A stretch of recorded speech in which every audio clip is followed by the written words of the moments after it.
Alright, so picture this. Every single day, roughly $6 trillion moves through a system that most people have never even heard of. I'm not talking about the stock market or Bitcoin or anything like that.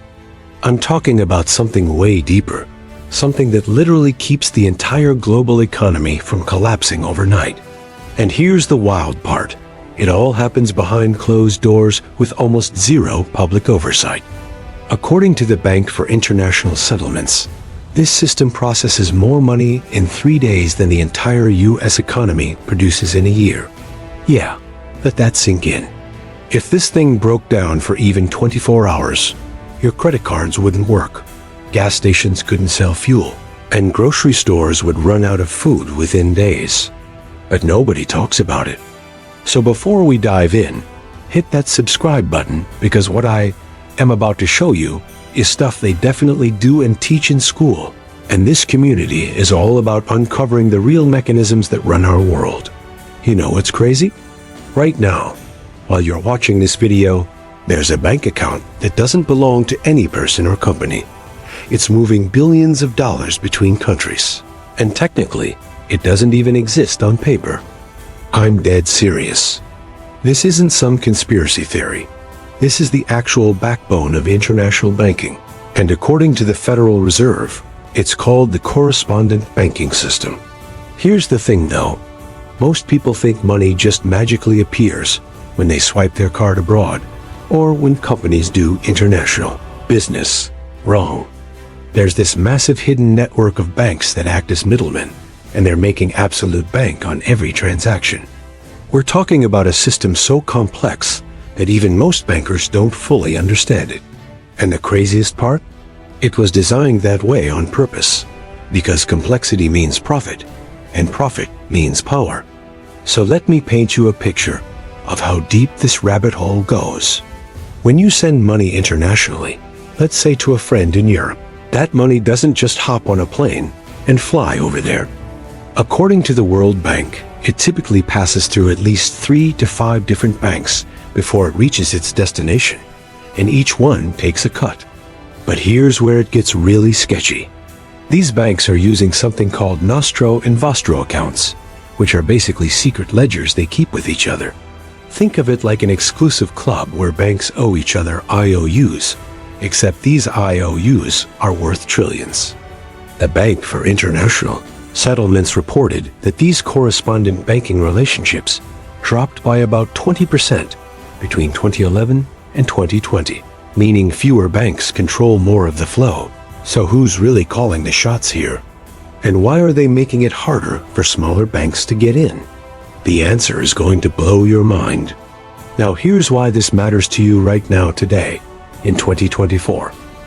Remember when your bank started charging you crazy fees for international transfers? Or when sending money through apps suddenly got more expensive? That's not random. According to the World Bank's Remittance Prices Worldwide database, the average cost of sending $200 internationally is still around 6.2%, even though the technology to do it basically free exists right now. We have the internet, we have instant communication, but somehow moving digital money costs more than ever. The reason is this hidden system I'm telling you about. These correspondent banks have zero incentive to make things cheaper because they literally making billions off the inefficiency.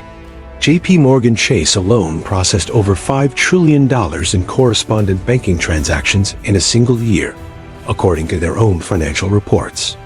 And get this, when one of these big banks decides to cut ties with smaller banks, entire countries can get cut off from the global financial system overnight. It's already happened in places like Somalia and Afghanistan. Alright, so here's the reveal that's going to connect all the dots. This whole system runs on something called SWIFT, which stands for the Society for Worldwide Interbank Financial Telecommunication. According to SWIFT's own data, they handle messages for over 11,000 financial institutions in more than 200 countries. But here's the thing, SWIFT doesn't actually move money. It just sends secure messages between banks telling them to move money. It's basically a glorified email system, but it's the only game in town. And because it's based in Belgium, but heavily influenced by US and European regulations, it's become the ultimate financial weapon. The US government has used SWIFT to enforce sanctions by threatening to cut countries off from the network entirely.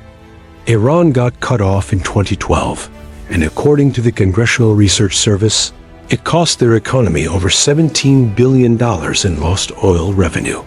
Russia got partially restricted in 2022, and their economy took a massive hit. So this isn't just about banking. This is about geopolitical power, and most people have no clue it even exists. But wait, here comes the twist that's going to make you rethink everything.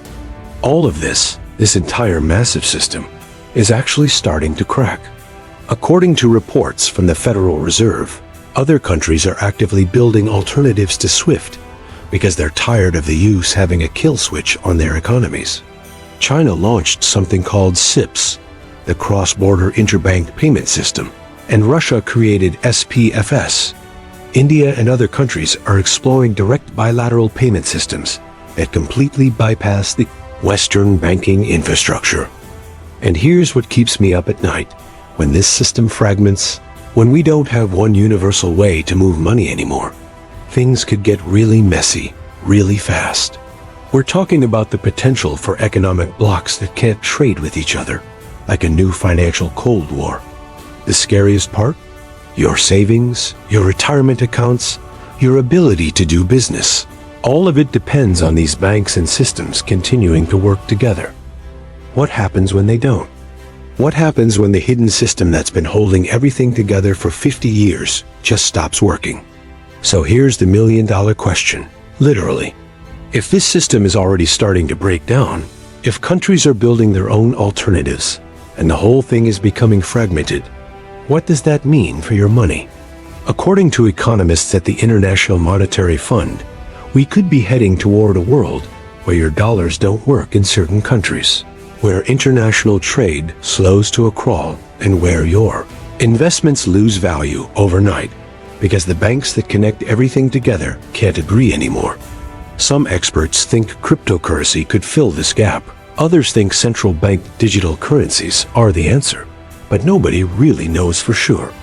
What I do know is this: the hidden system that's been running global finance since the 1970s is changing faster than ever, and most people won't realize it until it's too late. So drop a comment below. Are we heading toward financial chaos? Or is this just the evolution of money? And if you want to stay ahead of this stuff, subscribe, because I'm breaking down the systems they don't want you to understand. See you in the next one.